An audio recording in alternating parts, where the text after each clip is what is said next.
चैत्र शुद्ध प्रतिपदा म्हणजे आपल्या हिंदू नववर्षाचा तो तेजस्वी सूर्योदय.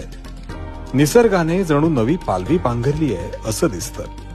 आनंदाचं आणि विजयाचं प्रतीक असलेल्या गुढी घरोघरी उभ्या केल्या जातात. खरंच आसमंत अगदी प्रसन्न होऊन जातो. गुढीपाडवा हा आपल्यासाठी फक्त एक सण नाही, तर तो आपल्या संस्कृतीचा आणि परंपरेचा एक अभिमानास्पद वारसा आहे. प्रभू रामचंद्र जेव्हा 14 वर्षाचा वनवास संपवून अयोध्येत परतले, तेव्हा सर्व प्रजेने आनंदाने गुढ्या उभारून त्यांचं स्वागत केलं होतं. तोच आनंदाचा आणि विजयाचा वारसा आपण आजही तितक्याच उत्साहाने जपतोय. ती उंच काठी, त्यावरचं ते भरजरी वस्त्र, कडुनिंबाची डहाळी, साखरेच्या गाठी आणि तो तांब्याचा गडू.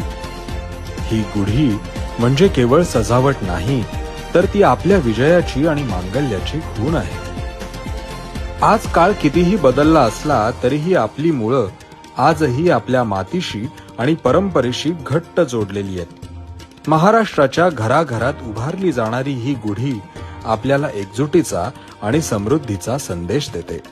या मंगलदिनी आपण एकमेकांना साथ देण्याचा, आपल्या संस्कृतीचा अभिमान जपण्याचा आणि आपला महाराष्ट्र अधिक प्रगत करण्यासाठी खंबीरपणे उभं राहण्याचा संकल्प करूया.